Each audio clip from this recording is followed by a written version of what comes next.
everybody for your patience.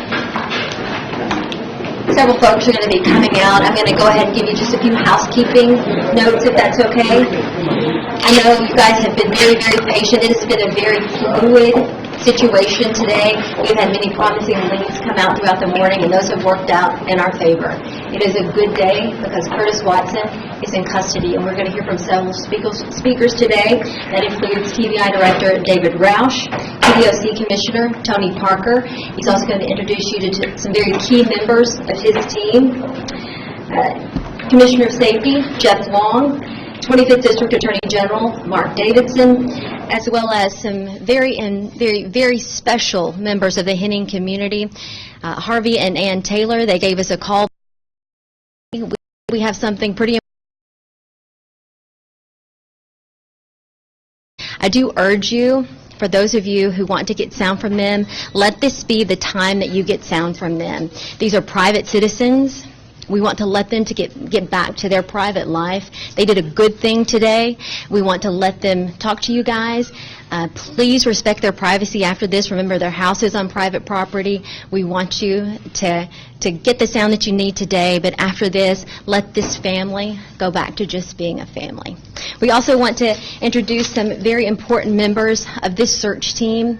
The TBI led this effort, but it was an effort that involved countless law enforcement officers and agencies across our state and truthfully across the country at every level, local, state, and federal.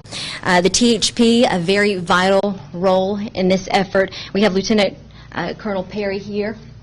The FBI, we have Marshal Holt with U.S. Marshal Service, the ATF, the Lauderdale County Sheriff's Office, the Tipton County Sheriff's Office, the Henry County Sheriff's Office, Memphis Police Department, the Collierville Police Department, the TWRA, and I'm sure I'm missing a few others. We could not the efforts of these individuals. I'm going to turn it over now to TBI Director David Roush. Thank you, Kelly. One important member there, she but that's okay, is the Tennessee Department of Corrections. They were absolutely critical in this effort. First and foremost, I want to say thank you to the community for their diligence, their support. They have provided everything from food and water and provisions and even safety for the law enforcement in the area that's been working here for the past almost 5 days now. So we want to thank the community. We also want to thank the great team on the ground here, and they did amazing. 4 days of no sleep. It's amazing what they got accomplished. The pressure that they put on Watson while he was on the run is what was absolutely critical.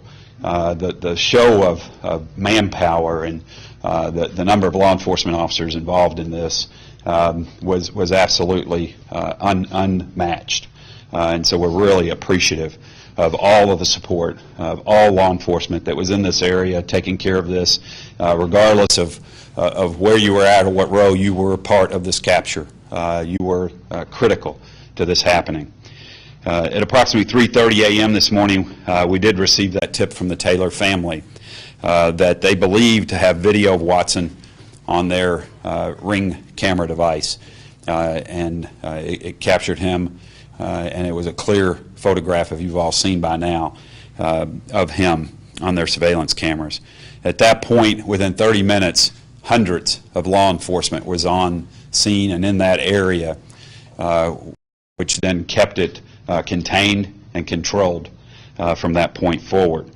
They then began both a ground and air search of the area. At 10:55, officers from TDOC, THP, TBI spotted Watson coming out of the soybean field in the 600 block of Caroline Street. That location is approximately 750 feet from the home where the video was captured. Watson surrendered without incident, came out of the area, came out of the wooded area there, the field, and surrendered. Hands up, went to his knees, and gave up immediately. And that's how he was taken into custody.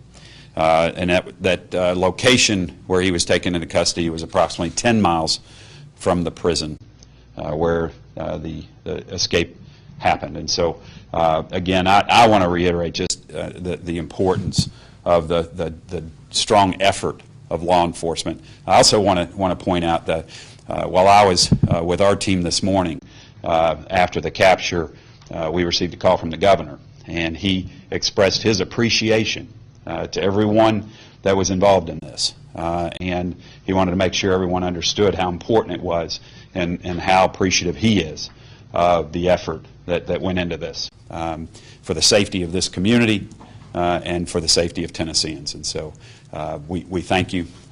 We appreciate the effort, and we're glad that he's in custody. Thank you. So, good afternoon. I want to echo a few things Director Roush has mentioned. First of all, I want to thank the officers and the staff that's worked so hard over the past few days in apprehending inmate Watson. I also want to especially thank Correctional Officer Ashley Bird and Probation Parole Officer Jessica Brown, who was involved this morning directly with the apprehension of this inmate. I'd like to thank the multiple law enforcement agencies who have supported this effort. I've been in corrections for 36 years, and I can tell you I've never seen such a coordinated, collaborative law enforcement effort in my career. It's been really a pleasure to work with these men and women. I'd like to thank the community, the volunteers, the people who provided food and provided donations for Deborah Johnson's family. I spoke with Deborah Johnson's family before I arrived here this afternoon, and they asked me to express the appreciation to everyone. First of all, for your prayers and for the work that's been done in bringing Watson into custody. I, too, had spoke with Governor Lee this afternoon, and as Director Roush has already said, he asked that we express his appreciation for the prayers, and he wanted me to express how thankful he was for the effort that went into capturing inmate Watson. I'd also like to thank the thousands of correctional and law enforcement personnel from across this country who has reached out to me personally and offered any assistance that we needed. Today's a good day, and again, thank you all for being here, and thank you for the efforts from the community, from our law enforcement partners, from the citizens of Tennessee. I'll turn it over to Jeff Long, Commissioner of Safety. Thank you, Commissioners. Commissioner said it's always a great day in the state of Tennessee when you get a dangerous criminal like this off the street and get them apprehended back in custody. I, too, want to reach out and thank all of the law enforcement agencies. As he says, he's been in this a long time. I've been in it 46 years, and I believe this was probably the most cooperative effort that I've seen in that 46 years of law enforcement, all working together for the common good, and that was to capture this dangerous criminal and get him back in custody. Also, I talked with the governor today, and he did want to thank all of the agencies involved and wanted to say a special thank you to the patients for the community, allowing us to have the freedom to do what we needed to do to get him back into custody. Our prayers are still with the family of Miss Johnson. We now have to move on to that part of our next venture, and we wish her and her family Godspeed, and we'll be with them during this most difficult time.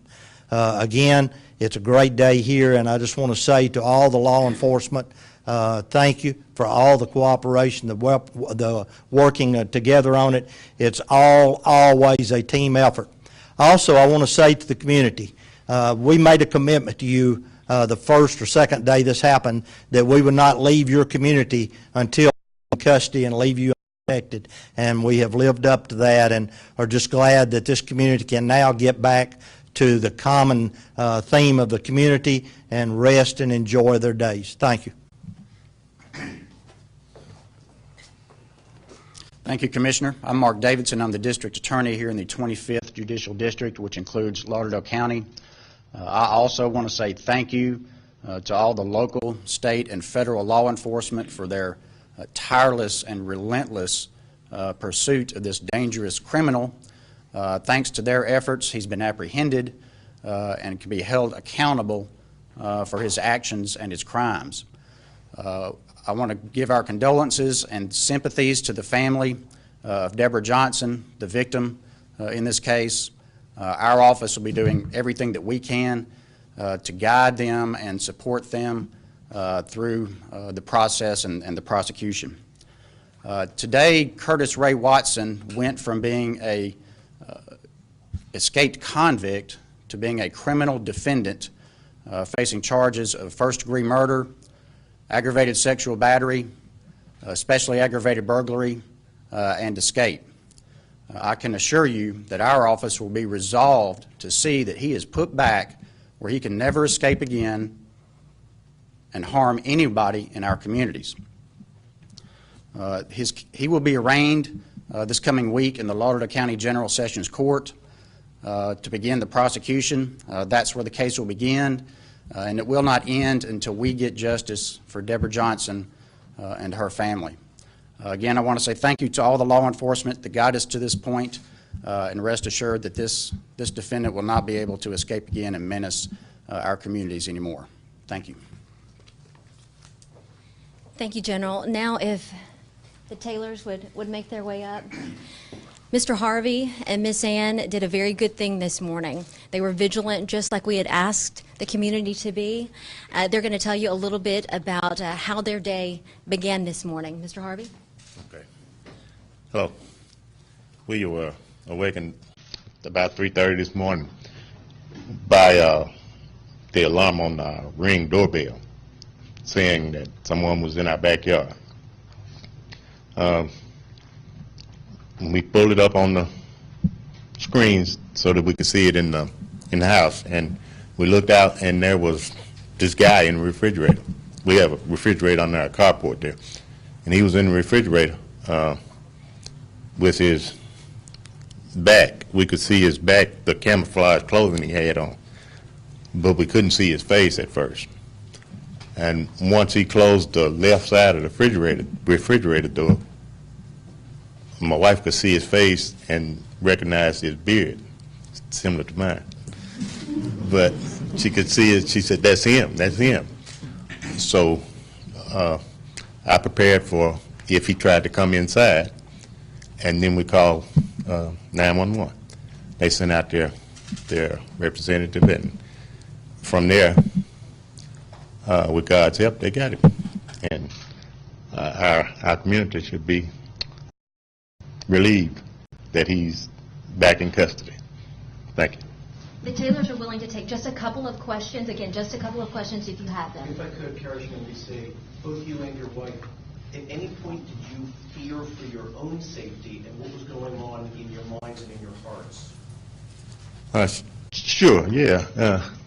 In the middle of the night, you look at some person that's standing outside in your refrigerator or just standing outside your door, 2-3 feet from my entrance to the house. Yeah, I was frightened at first.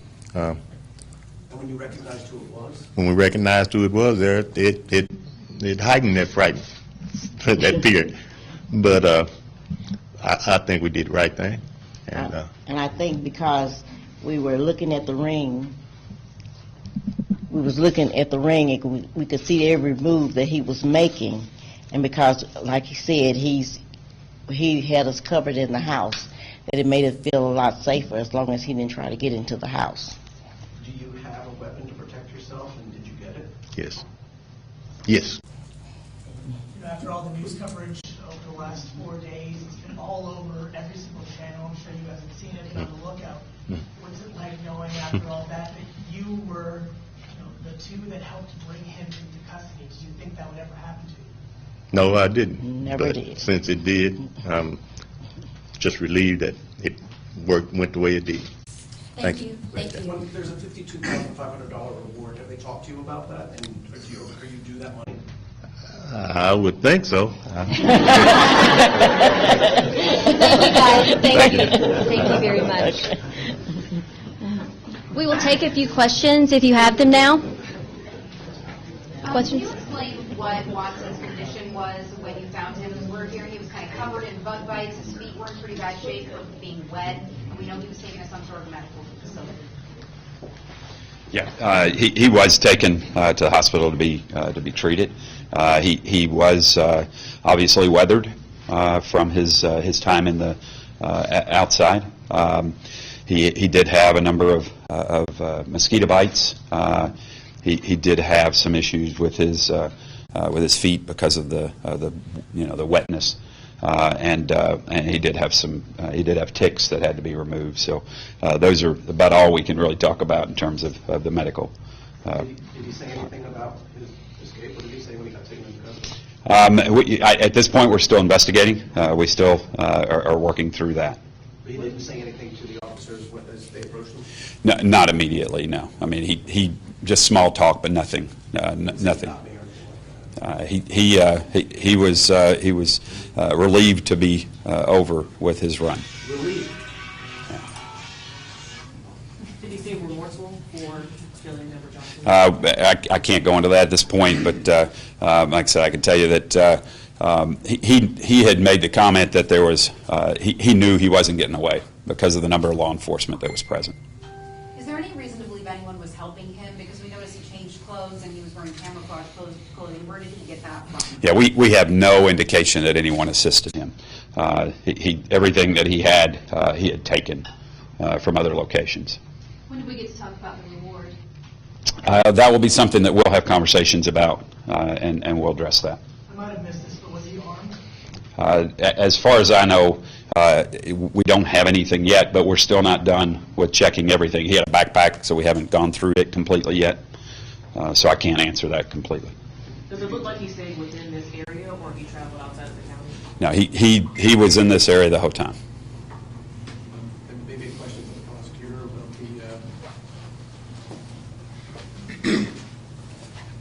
for those around the country where we're going to be seeing him, sir. Yes, sir.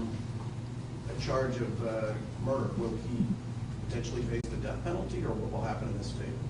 That's a potential that's a possibility, yes. You could state it rather than me ask the question. What's the possibility, sir? We're looking at whether or not we might apply the death penalty or seek the death penalty in this case, yes, sir. Can we hear from Ashley and Jessica about their experience apprehending this suspect? Let me speak on their behalf. I was told that they were not as comfortable speaking as maybe I am, but They're heroes. let me just say that we're proud of all the law enforcement personnel. This is a coordinated effort, obviously. They were in the right place at the right time, and again, we had so many law enforcement personnel around the offender at the time of the apprehension. He really had nowhere to go. He understood that, and he walked out and gave himself up.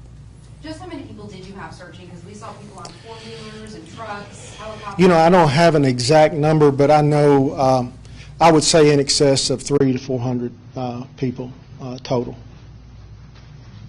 Would you like to give him a chance to come up and at least give us one word to him? Well, that's their call, but they told me before they thought they would let me speak, but it's, again, just kind of camera shy. Anything else? Any other questions? I know you guys are still trying to process all this, but what is being done to honor Ms. Johnson for all her mistakes? You know, there's so much. There's a GoFundMe account that's been established for Ms. Johnson's family. We gave Ms. Johnson a law enforcement escort from Memphis back to the funeral home in Nashville the other day, and there's a lot of other things planned for Ms. Johnson and her family. Let me just say a few things about Deborah Johnson. Deborah Johnson was 38 years in this department. I had never met anyone that was more professional, more dedicated to the mission of the Tennessee Department of Corrections than Deborah Johnson. Deborah Johnson was a true corrections professional in every way. And when I speak to her family, they tell me the same thing. They recognize that. Deborah Johnson had a love for the work that she done, and she served us well and the people of Tennessee well. Any other questions? Thank you, guys. Thank you again. We urge you to continue to follow us on our Twitter, as well as the TDOC. My colleagues in that department. Rob and Tyler will continue to update you with anything through the TDOC social media pages as well.